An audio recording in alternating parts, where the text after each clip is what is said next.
네, 안녕하세요. 부업 투자자입니다. 네, 오늘은 저번 영상인 신라젠이 좀 좋고 나쁜 이런 피드백들이 많아서 네, 제약 바이오에 대한 이야기를 해보고자 합니다. 그래서 이 영상의 포인트는 정말 이것만큼은 꼭 알고 제약 바이오에 투자했으면 좋겠을 만한 사실들을 네, 좀 기본적일 수도 있는 얘기들을 네, 정리해 보도록 하겠습니다. 그래서 여러분들은 이제 제약바이오를 생각하면 네, 크게는 이제 성장주 그리고 4차 산업의 핵심 그리고 이제 이런 바이오들은 꿈을 먹고 자라는 친구들이자 이제 매년 적자 기업이고 네, 뭐 그리고 기술 특례 성장으로 많이 성장을 하는 이런 이제 코스닥이 많은 기업들입니다. 그래서 코스닥이 이제 제약바이오가 잘 나갈 때 900포인트 넘게 찍었죠. 네. 그래서 이제 제약바이오를 투자할 때는 이제 자기의 포지션이 어떤 건지 일단은 정하셔야 됩니다.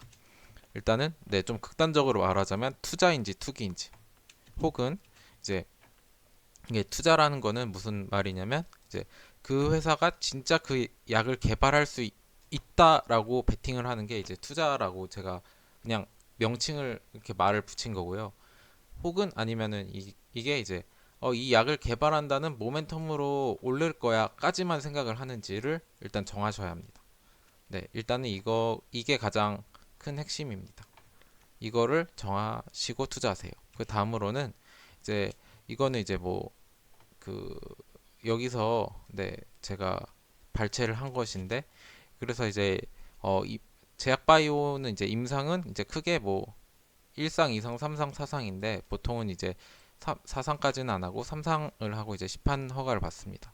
그리고 이제 전임상이라고 해서 이제 얘네들은 사람한테 하는 거고 이제 동물 마우스 모델이나 이제 영장류 모델에게 한 다음에 이제 넘어오는 것인데요.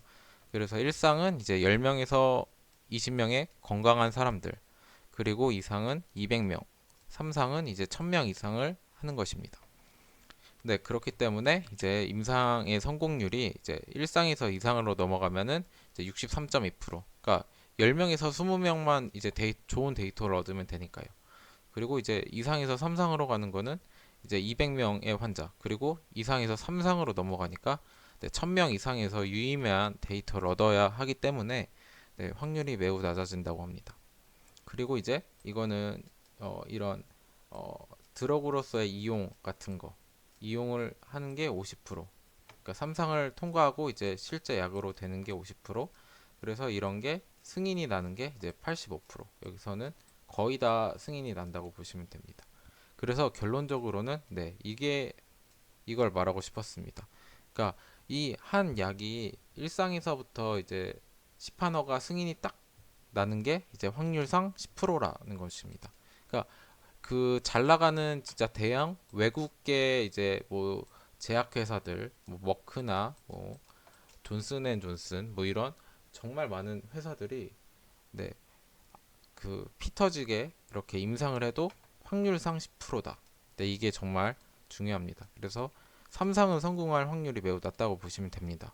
특히나 우리나라 중소형 제약 바이오는 네, 그래서 어떤 기업을 찾아야 할까라는 게 네, 어떤 기업을 찾아야 할까요? 그래서 아까 말했듯이 진짜 투자의 목적이면은 이제 파이프라인이 많은 기업, 그리고 이제 진짜 투자의 목적이면 진짜로 일을 하는 기업을 찾아야 합니다. 그리고 세 번째로 좀 부가적인 얘기로는 이제 신뢰가 안 깨진 기업, 수급적으로 네, 수급이 들어오려면 이제 신뢰가 안 깨진 기업을 네, 골라야 합니다. 그래서 네, 극단적인 예시를 하나 들자면 이제 이거는 한 회사의 이제 파이프라인이고 이건 한 회사의 파이프라인입니다. 네, 보시면은 이제 이거는 네, 들켜버렸죠. 네, 이거 신라젠입니다. 신라젠인데 아이고 신라젠인데 신라젠은 이제 결국에는 팩사백이 대부분입니다. 결국에는 팩사백이에요. 팩사백이라는 건 이제 바이러스에다가 이제 유전자를 좀 이제 변형을 해서 만든 이제 항암 백신인데 결국에는 팩사백이라는 플랫폼 하나입니다. 하지만 이 이를 모른 한국 회사는 정말 다양한 파이프라인을 갖고 있죠. 네, 면역 항암 이중 항체, 뭐 PDL은 뭐 무슨 치료제, 그러니까 되게 많아요.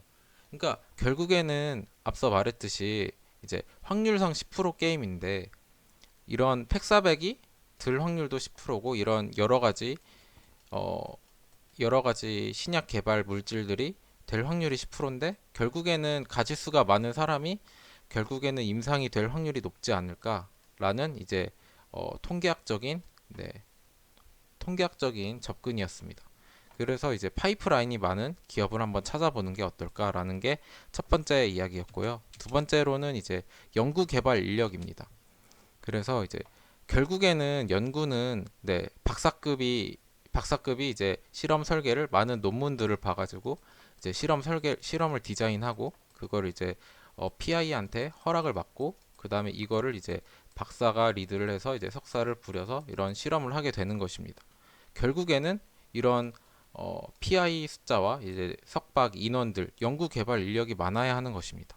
그래서 어, 이거는 이제 그 분기 보고서에서 따온 건데 이제 2019년도 9월달 기준으로 이제 R&D 합계 어떤 회사는 30명, 총 30명, 어떤 회사는 61명, 어떤 회사는 581명입니다. 네. 아, 이것도 들켜버렸네요. 한미약품입니다. 아무튼 어떤 회사가 제일 신약 개발을 잘할 것 같습니까? 딱 봐도. 네, 이 회사 같지 않습니까? 네. 그래서 투자를 할 때는 이렇게 실제로 연구 개발 인력이 많은 네, 회사를 보고 투자하시는 게 좋을 것 같습니다. 네, 뭐 한미약품을 이렇게 추천하는 그런 의미는 아닙니다. 네, 뭐 그렇게 보시면 되고요.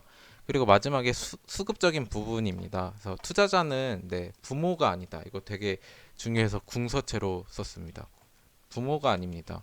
그래서 이렇게 투자자는 잘 가다가도 이제 뭐 이렇게 임상 3상이 한 번 좌절되고 두 번 좌절되면은 이제 신뢰가 깨진 것입니다. 그래서 네, 수급이 기관이나 외국인이 들어오질 않아요.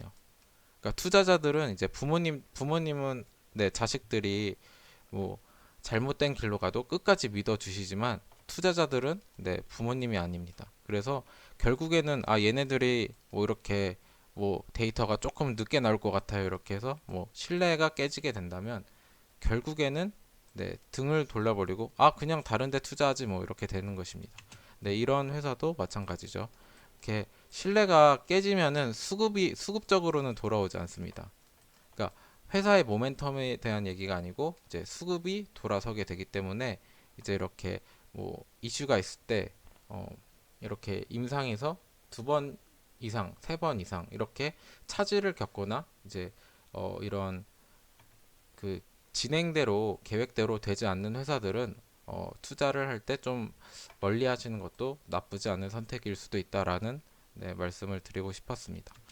그래서 결론적으로 말하자면 우선은 네, 투자를 할 것인지 투기를 할 것인지 이거는 좀 투기가 좀 나쁜 표현이라서 투기는 아니고 아무튼 이렇게 정말 이 회사가 이 약을 개발할 수 있다에 베팅을 할 것인지 아니면은 이제 뭐 이런 약 개발에 대한 모멘텀을 갖고 있다. 그래서 뭐 일상이 성공하면 뭐 오를 것이다라는 투자 아이디어로서 이런 투자를 할 것인지에 대한 자신의 포지션을 먼저 정하는 게 가장 중요합니다.